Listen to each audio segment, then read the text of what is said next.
C'est officiel, les SMS et appels entre l'Hexagone et les DOM ne seront plus surtaxés. Si la mesure était prévue au 1er janvier dernier, son application a pris effet au 1er mai. 2 opérateurs locaux sur 3 ont déjà annoncé de nouveaux tarifs. La ruée vers le centre de finances publiques de Baduel reprend. Comme chaque année à cette période, les primo-déclarants se hâtent aux portes du fisc. Une démarche qui peut s'avérer longue et périlleuse, vous le verrez dans ce journal.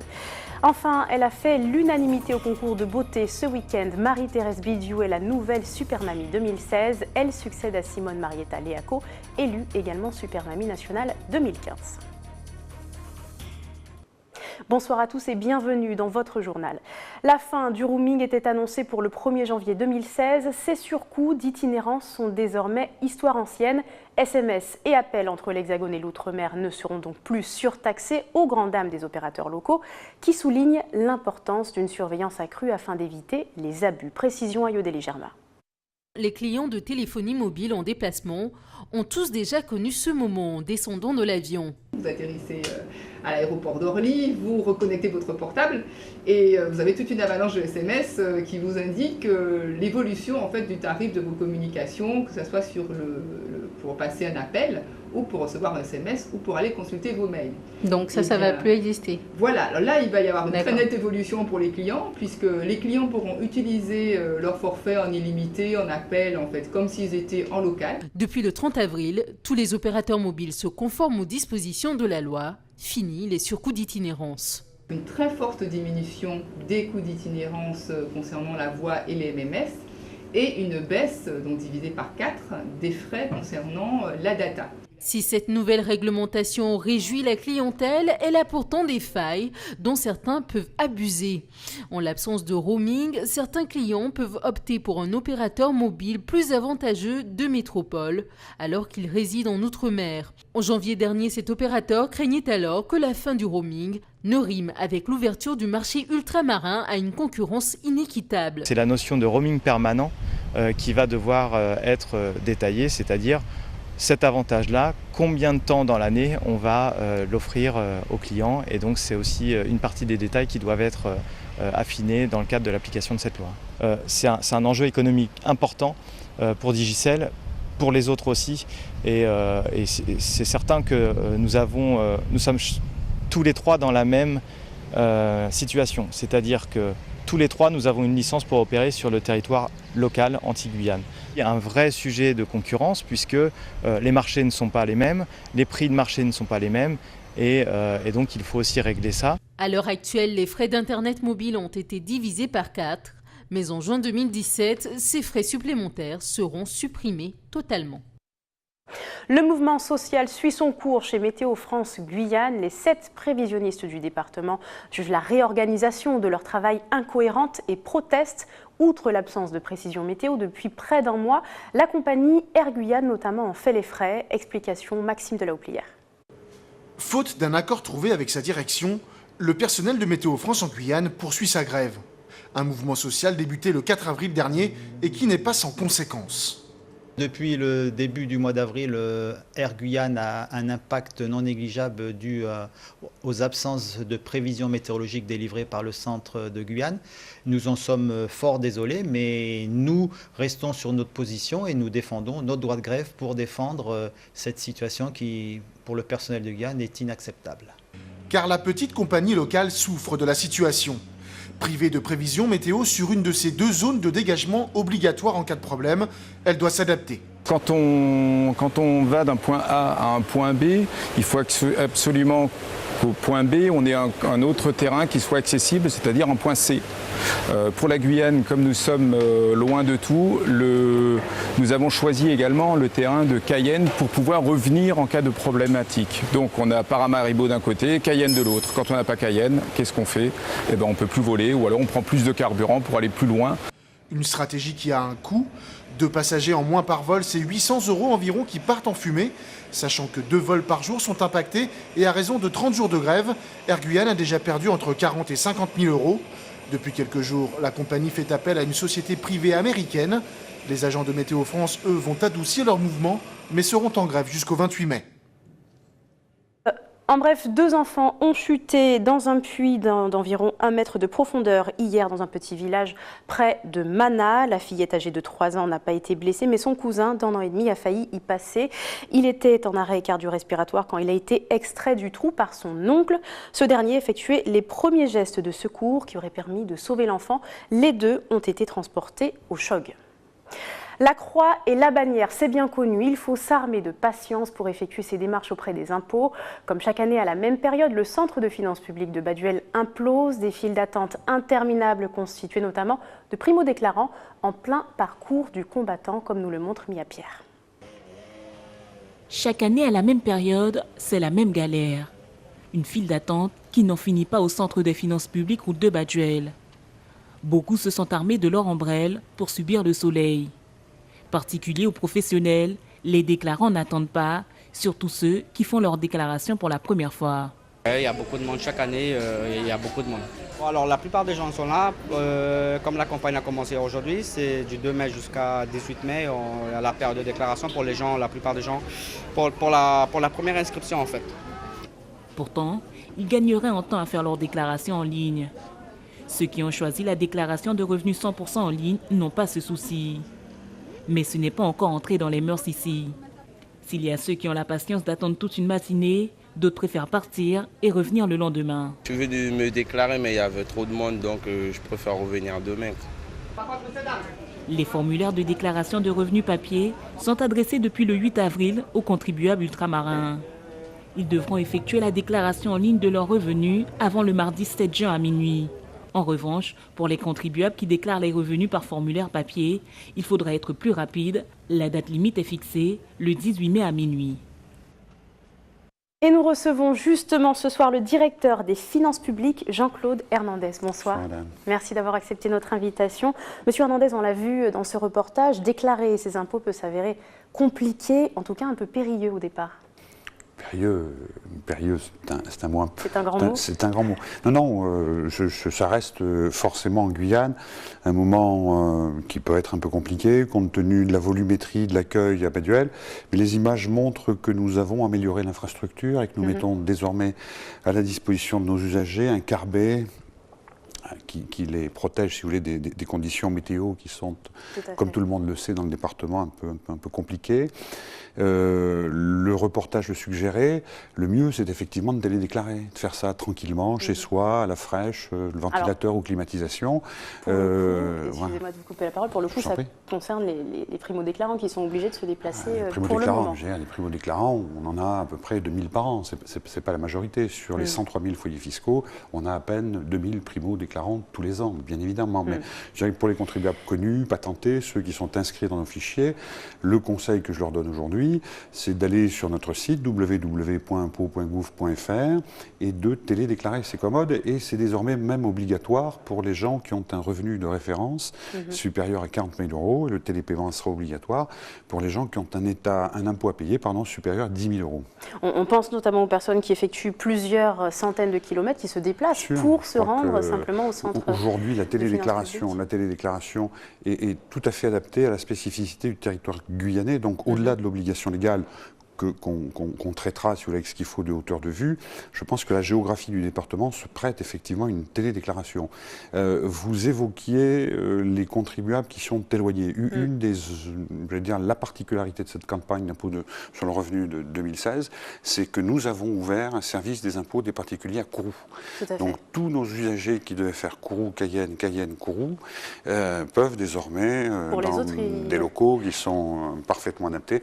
Alors bien entendu, Maritasoula, Saint-Georges, c'est des choses qui pour l'instant ne sont pas prévues à l'ordre du jour, mais je pense qu'à travers les maisons de services publics, on pourrait trouver une solution nous permettant de nous accueillir dans de bonnes conditions. Justement, on parle de télédéclaration qui vise à d'ailleurs généraliser en 2017. On connaît quand même la situation de la Guyane, 34% seulement de pénétration d'Internet. Est-ce que c'est adapté finalement à la réalité guyanaise ?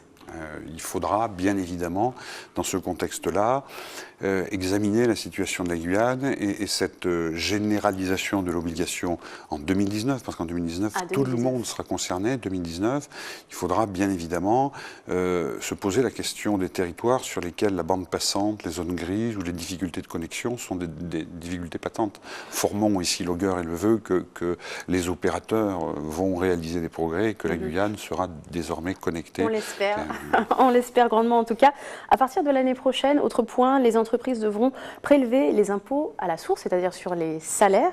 Cela représente quand même une charge supplémentaire pour les structures. Il va falloir justement structurer ce fonctionnement. Pour être tout à fait précis, ça sera 2018 et ça sera la retenue à la source. C'est-à-dire qu'effectivement, à partir du 1er janvier 2018, les employeurs vont précompter sur le salaire net de charges sociales le montant de l'impôt à payer par les contribuables et le reverseront à la caisse de la direction régionale ou départementale des finances publiques. Ça demande effectivement pour les entreprises un effort déclaratif, une organisation comptable, une organisation de gestion supplémentaire. Non seulement les entreprises, mais également les collectivités territoriales qui sont en Guyane, de gros employeurs. Donc effectivement, il faut anticiper, réfléchir, former, prévenir et prendre des dispositions permettant effectivement d'anticiper ce transfert qui est quasiment inéluctable. Est-ce que ces entreprises finalement ne seraient pas tentées, on peut se poser la question, de prélever cet argent et de payer peut-être un peu trop tard, voire de ne pas faire le transfert? Vous imaginez bien que tout ça est formellement interdit. Bien sûr. Mais effectivement, vous avez raison, vous posez une question. On le voit notamment à travers les charges sociales, on le voit notamment à travers les parts ouvrières, des charges sociales. Quand les entreprises connaissent des difficultés de trésorerie, elles peuvent, c'est pas la majorité bien évidemment, avoir la tentation de garder par devers elles ces charges sociales et de devenir reliquataires auprès de la CGSS. Le même mouvement peut se produire. Enfin, j'imagine que d'ici là, les entreprises vont retrouver une capacité d'autofinancement. Enfin, faut rester optimiste. Mais c'est un travers, c'est un risque, effectivement. On garde en tout cas espoir. On va maintenant évoquer la situation financière des 3 communes dont les budgets 2016 et les comptes administratifs 2015 n'ont pas été validés. On pense bien sûr à Matoury, Rakubo et Regina.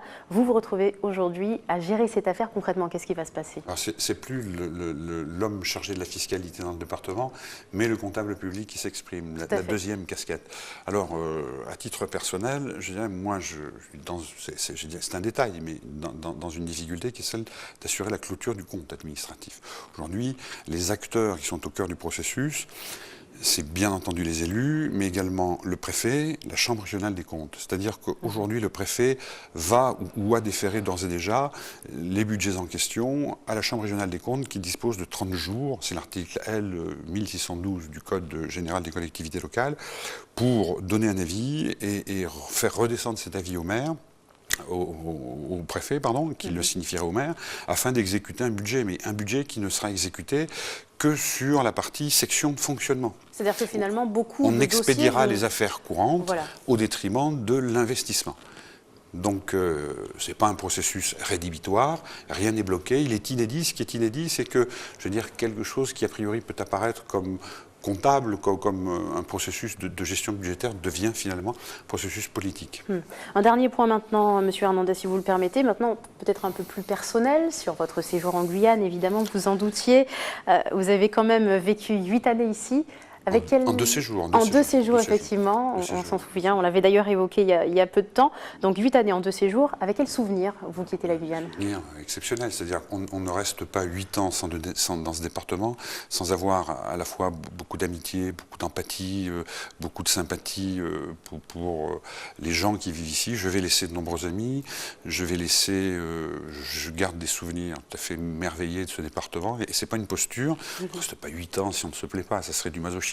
Et donc c'est avec, je dirais, beaucoup de nostalgie, beaucoup de tristesse et le cœur gros que je m'apprête à partir et à quitter la Guyane pour la métropole. Voilà. On vous souhaite en tout cas bon vent. Merci beaucoup, Jean-Claude Hernandez, d'avoir été avec nous.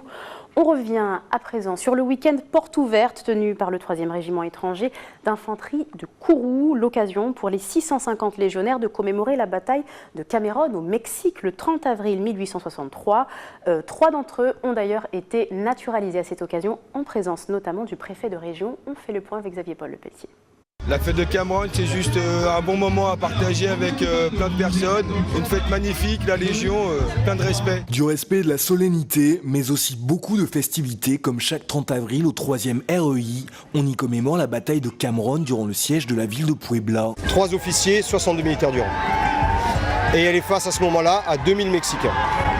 Et par le sacrifice qu'ils ont fait, le sacrifice de leur vie, ils ont prêté serment de se défendre jusqu'au bout.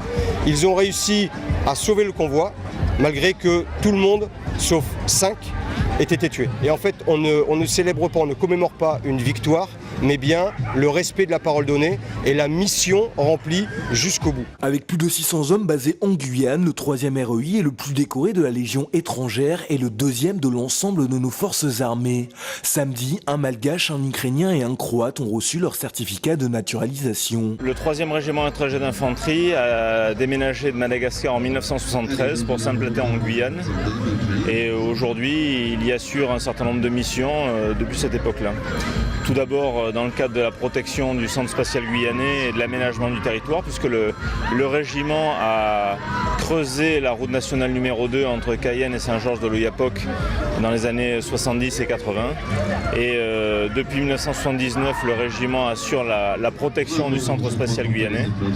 Et depuis 2008, une nouvelle mission s'est ajoutée, celle de la protection de l'intégrité du territoire national avec la lutte contre l'orpaillage clandestin. En Guyane, la Légion n'est pas implantée qu'à Kourou, mais notamment à Regina avec son centre d'entraînement à la forêt équatoriale. Ce week-end, c'est l'occasion pour les visiteurs de tâter du terrain. Ici, en fait, on présente tout ce qui touche à la forêt, donc les végétaux, les animaux, et après tous les ateliers qu'on utilise, la péconia, donc c'est des façons comment grimper des arbres, et le brancardage qu'on utilise, et après tout simplement des petits ateliers, le montage bivouac.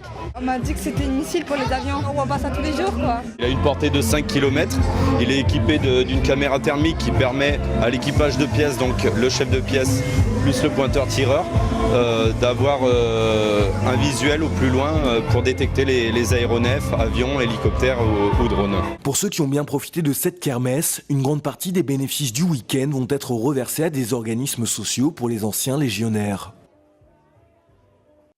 Restez avec nous, dans quelques instants nous découvrirons un petit coin de paradis en Martinique, l'îlet de la commune de Sainte-Marie, accessible par un tombolo, vous allez le voir dans quelques instants. Et puis nous verrons la victoire de Marie-Thérèse Bidiou, la nouvelle super mamie Guyane. Son élection a eu lieu le week-end dernier à Saint-Laurent, image à suivre. Mais avant, l'idée est originale et devrait plaire à de nombreux parents, faire garder ses enfants le temps d'un entretien d'embauche. Le projet vient de l'association Tichou en Guadeloupe qui fait appel à un cabinet de renom pour former les candidates à la méthode Montessori. Bénédicte Jourdier. Jouer avec eux, mais passer du temps vraiment à jouer avec eux. Corinne se forme à la pédagogie Montessori. À la recherche d'emploi, cette puéricultrice s'est vue proposer cette formation par l'association Acajou Alternative. L'opportunité pour elle de se perfectionner afin d'accéder à son projet professionnel. Travailler dans une halte garderie ou une micro-crèche. Une micro-crèche, c'est le projet de l'association Acajou Alternative qui forme ces 5 personnes. Le but, développer des postes de garde d'enfants, un service spécifique de garde à horaires décalés, plus souple, pour répondre aux besoins notamment des mères seules, qui n'ont parfois besoin que de quelques heures de surveillance. On va faire l'atelier là, on va travailler sur les odeurs. En fait, l'intérêt de la formation, elle est double. D'abord pour les personnes qui travaillent et qui ont besoin du temps pour garder leurs enfants en toute sécurité. Mais aussi, on a souhaité qu'il y ait un aspect insertion professionnelle. Donc, c'est un outil qui va permettre à des personnes qui sont dans une démarche d'insertion de pouvoir s'insérer tout en faisant garder leur enfant, puisqu'on a constaté que la garde d'enfants est un vrai frein à l'insertion professionnelle. Une plus-value sur le CV de ces jeunes femmes, toutes en recherche d'emploi ou en reconversion pour l'une d'entre elles. Pendant 2 semaines, Stéphanie Rohrbach, venue spécialement de la région parisienne, leur a enseigné les bases de la pédagogie Montessori créée en 1907. Une méthode où l'enfant apprend à son rythme, par lui-même, et l'éducateur intervient le moins possible. C'est une manière de travailler avec les enfants différente, de les observer, donc de pouvoir aménager, structurer l'espace, préparer du matériel. Donc voilà, il y a différentes étapes dans cette méthode. Et ensuite, on a travaillé aussi sur la posture professionnelle vis-à-vis des familles, sur toutes les méthodes d'observation de l'enfant. Et ensuite, on a passé un certain temps sur des enfants, on va dire, un peu plus difficiles, c'est-à-dire qui auraient des colères difficiles à consoler, des problèmes de sommeil, d'alimentation. Et on a passé un certain temps sur la deuxième semaine à expérimenter des activités créatives et sensorielles. Voilà, toutes les activités qu'on peut mettre en place avec les enfants pour leur permettre de se développer le plus harmonieusement possible. D'ici 2 semaines, 2 types de prestations de garde seront disponibles pour un coût situé entre 20 et 21 €. Retour chez nous, c'est une compétition sportive régionale immanquable. La 2e édition du Grand Prix cycliste de la coopération régionale se tiendra dès ce jeudi. Un événement auquel de nombreux coureurs du Suriname, du Guyana et des Antilles vont notamment participer. Présentation du programme avec nos correspondants de Saint-Laurent-du-Maroni. 4 jours sur 2 roues, d'Irakubo à Paramaribo. C'était ce matin à Saint-Laurent-du-Maroni que le programme de la 2e édition du Grand Prix cycliste de la coopération régionale a été dévoilé. Écoutez, un parcours assez difficile. Il faut savoir que toutes les étapes, hormis la dernière, entre Albina et Paramaribo, vont se faire dans la traversée de Sousaba, ce qui veut dire que vous n'aurez pas un parcours plat. Par exemple, la première étape, Irakubo-Mana, vous aurez la traversée de Sousaba et puis le vent de face de la RD9. La deuxième étape, ce sera Sinamari-Saint-Laurent dans l'après-midi du vendredi, donc traversée de Sousaba et pour entrer à Saint-Laurent après avoir parcouru 148 km. Le samedi, vous aurez une étape en 2 tronçons avec un contre-la-montre inédit, puisque le contre-la-montre prendra le départ sur la route de Saint-Jean croisé Saint-Louis pour finir en altitude, si on peut s'exprimer ainsi, à la croisée au début de la route d'Apatou, après une ascension de 800 mètres. Et dans l'après-midi, vous aurez un aller-retour sur la portion de Sousaba, puisque nous allons arriver jusqu'à l'entrée de la carrière qui se situe sur la RN1 pour revenir disputer l'arrivée sur Saint-Laurent, devant la mairie de Saint-Laurent. Donc ce qui fait quand même un parcours assez exigeant. Et puis bien sûr, le dimanche, vous aurez l'étape finale Albina Paramaribo avec arrivée qui sera jugée sur la place de l'Indépendance devant le palais du gouvernement. Voilà. Cette compétition est très importante pour le Suriname, parce qu'en Guyane, le cyclisme est plus développé. L'engouement pour ce sport est beaucoup plus grand. Le cyclisme est plus populaire en Guyane et nous devons aussi le faire grandir au Suriname. Cette édition du Grand Prix se déroulera du 5 au 8 mai, un événement sportif à suivre pour tous les amateurs de cyclisme. Nous prenons à présent la direction de la Martinique. Depuis un mois, touristes et locaux peuvent se rendre sur l'îlet de la commune de Sainte-Marie, accessible par un tombolo. L'occasion d'observer les sternes de Dougal, ces oiseaux migrateurs qui viennent nicher à flanc de la falaise, ou encore les vestiges industriels de ce petit bout de terre qui a longtemps servi de débarcadère pour la canne. Découverte signée Marie Tricot et Mathieu Hartzmann. Alors tu vois, c'est ici. Mais normalement, tu as 1 mètre d'eau ou 50 cm d'eau. Tu peux pas passer, c'est tout mouillé. Tout mouillé, sauf quand les vagues se séparent pour libérer un chemin inattendu. Cette famille en vacances découvre le tombolo pour la première fois. Je n'irai pas jusqu'à dire que marcher sur l'eau, mais où la mer s'écarte. 200 mètres à parcourir avant de rejoindre l'îlet Sainte-Marie. Encore quelques marches à escalader. Voilà, on est au sommet. Et oui. La vue devient imprenable. Le bourg côtoie l'horizon, tandis que la langue de sable s'étale en détail aux pieds des touristes. Il y a beaucoup de coins cachés en Martinique et qu'il faut vraiment beaucoup visiter, il faut oser aller dans les coins reculés pour voir des belles choses comme ça. Des belles choses, rares aussi. Le tombolo, cette langue sablonneuse qui relie l'îlet à la terre ferme, est un phénomène naturel peu courant à l'échelle de la planète. Les houles viennent de l'est, donc elles viennent de cette direction. Quand elles arrivent sur l'îlet, elles vont contourner l'îlet, donc vous avez un phénomène qui est appelé la diffraction.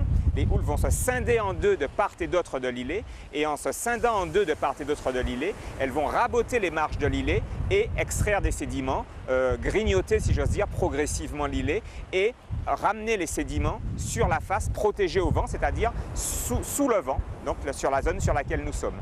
Fermé la moitié de l'année, le tombolo ne se dévoile qu'en période sèche. Si aujourd'hui, il permet à tous de partir à la conquête des mystères de son îlet, il y a encore quelques dizaines d'années, il était recouvert de rails pour permettre le transport de la canne. Depuis le bourg, où arrivaient de nombreux voies de chemin de fer qui apportaient la canne, étaient installés du bourg jusqu'à l'îlet sur le tombolo, donc des rails qui arrivaient jusque-là, qui transportaient la canne ici, et la canne était ensuite chargée donc, sur les bateaux qui partaient donc, sur Saint-Pierre ou ailleurs pour être transformés.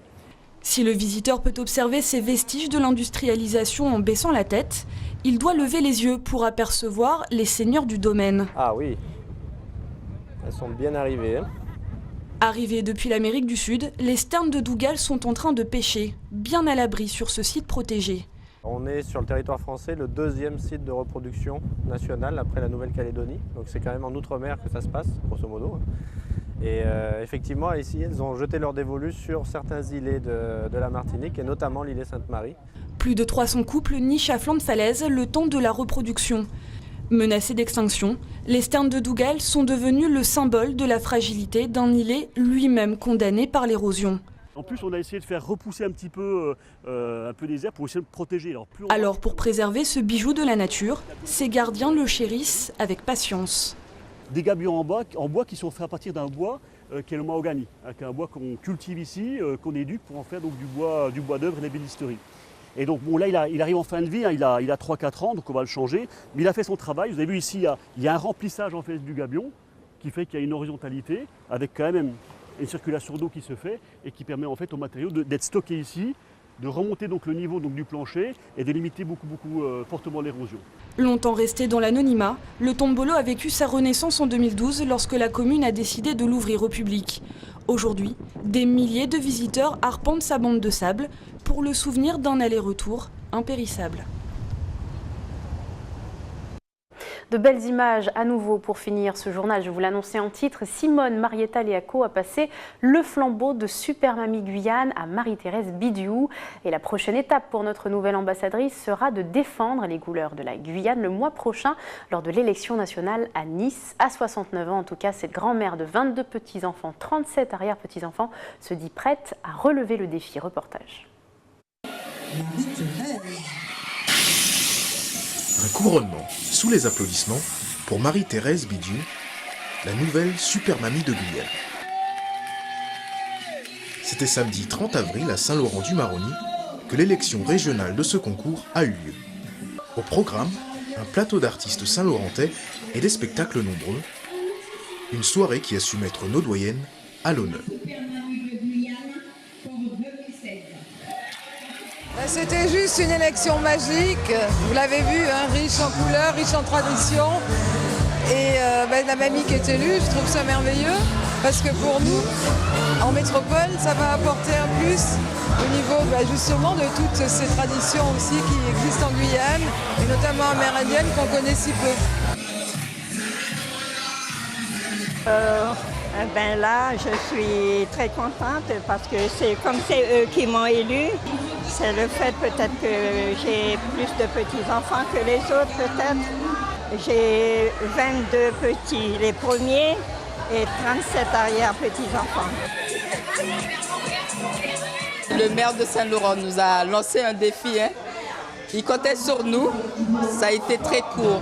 On n'avait pas, le temps était court, c'est-à-dire qu'en 6 semaines, il nous fallait préparer cet événement. Il nous a donné un bel outil de travail qui était vide, qui veut dire la salle que vous voyez là aujourd'hui. Donc il a fallu travailler dessus de manière à ce que ça devienne une salle de spectacle, y compris loge, la scène, chaises et tout ce qui s'ensuit parce que c'était là mais c'était pas complet. Ça a été très difficile, enfin je reviens en arrière, Pour avoir les candidates, c'est quelque chose qui a été très difficile. Parce que sans les super mamies, en fait, sans les mamies, disons, il n'y aurait pas eu de fête. Parce que cette fête leur est consacrée, c'est pour mettre les mamies à l'honneur. Donc je pense que nous avons atteint notre objectif. Le défi que le maire nous a lancé, nous l'avons gagné. Souhaitons bonne chance à Marie-Thérèse qui défendra la Guyane le 12 juin à Nice pour la finale nationale. Ainsi s'achève votre journal. Avant de se quitter, voici le rappel des titres. Les SMS et appels entre l'Hexagone et les DOM ne seront plus surtaxés. Si la mesure était prévue au 1er janvier dernier, son application a pris effet au 1er mai. 2 opérateurs locaux sur 3 ont déjà annoncé de nouveaux tarifs. La ruée vers le centre de finances publiques de Baduel reprend. Comme chaque année à cette période, les primo-déclarants se hâtent aux portes du fisc. Une démarche qui peut s'avérer très longue et périlleuse. Et puis, elle a fait l'unanimité au concours de beauté ce week-end. Marie-Thérèse Bidiou est la nouvelle Super Mamie 2016. Elle succède à Simone Marietta Leaco, élue également Super Mamie nationale l'année dernière. Elle défendra la Guyane en mai prochain. Dans quelques instants, l'information continue avec nos confrères de BFM TV. Puis ce sera votre émission, en tout cas la suite des programmes sur votre antenne ATV Guyane. Très bonne soirée, à demain.